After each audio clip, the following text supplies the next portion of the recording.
नमस्कार, मनीषाच्या किचनमध्ये तुमचं स्वागत आहे. आज मी बनवते बांगडा करी. आम्हाला ना 15 दिवसातून एकदा तरी मच्छी लागतेच.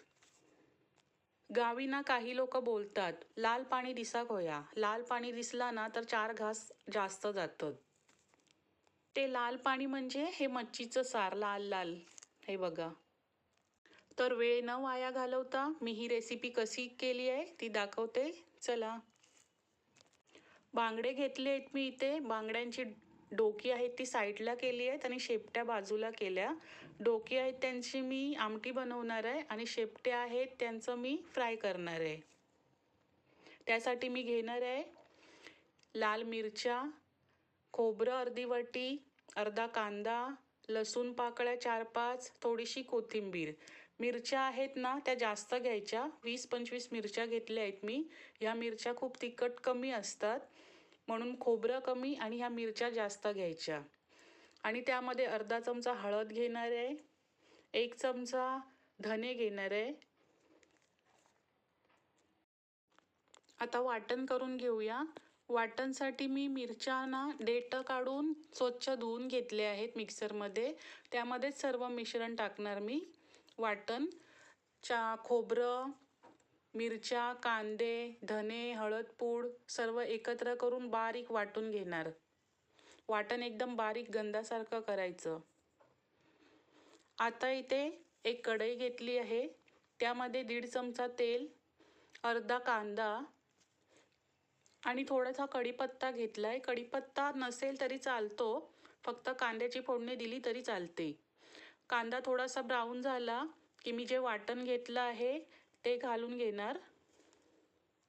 वाटण घालताना ना गॅस मंदच ठेवायचा, कारण वाटणमध्ये पाणी कमी असतं त्यामुळे हे असे छिते उडतात. गॅस कमी ठेवून नंतर जेवढं आपल्याला जाड पातळ हवं असेल तेवढं पाणी घालून घ्यायचं वाटणामध्ये. हे बघा मी मिक्स करून बघते. आता मला जेवढं पाणी हवं आहे, म्हणजे जेवढं जाड हवं आहे आमटी तेवढं मी पाणी घालून घेणार.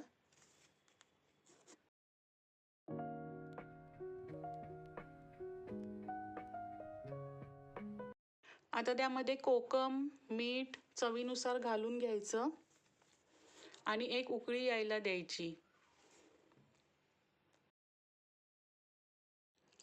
आपल्या आमटीला कड येतोय तोपर्यंत मी भाजायच्या मच्छीची तयारी करते. मी मच्छी आणली ना तेव्हा थोडा वेळ स्वच्छ धुवून थोडा वेळ मीठ लावून ठेवलेलं, म्हणून आता मी थोडंसं अर्धा चमचाच मीठ लावणार आहे. अर्धा चमचा मीठ घेणार, थोडंसं कोकम आगळ लावणार. थोडं म्हणजे मच्छीला चांगलं लागलं पाहिजे. मीठ, मसाला आणि आगळ हे आहे ना मच्छीला छान लागलं ना तर मच्छी एकदम छान होते. तुम्ही एकदा करून बघा अशी नक्की ट्राय. आता इथे आपल्या आमटीला कड आला आहे. मी जे बांगडे ठेवले होते डोक्या साईडला त्या डोक्या घालून घेते. माझं हे भांडं थोडं लहानच झालं, मी त्याला दुसऱ्या भांड्यामध्ये काढून घेणार आहे. तोपर्यंत हे बघा साईडला मी ठेवलेले मच्छी तिथे मसाला घालून घेते. मच्छीमध्ये चांगलं मिक्स करून घ्यायचं. मच्छीला चांगला मीठ मसाला आगळ आपला लावून झाला आहे बघा. तोपर्यंत आपली आमटी सुद्धा कडत आली आहे.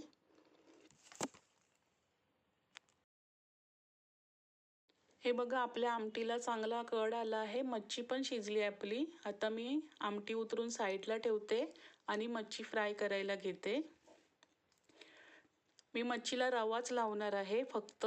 तांदळाचं पीठ मी नाही घेत. तुम्हाला तांदळाचं पीठ घ्यायचं असेल तर घेऊ शकता, पण फक्त रव्यामध्ये सुद्धा फ्राय करून बघा, मस्त कुरकुरीत होतात मच्छी.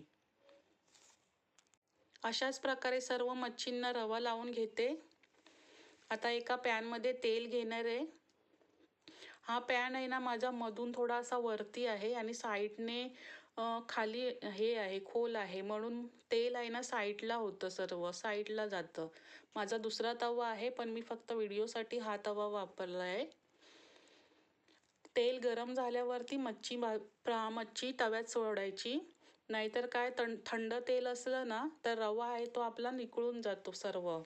त्यामुळे तेल गरम झाल्यावरच मच्छी पॅनमध्ये ठेवायची.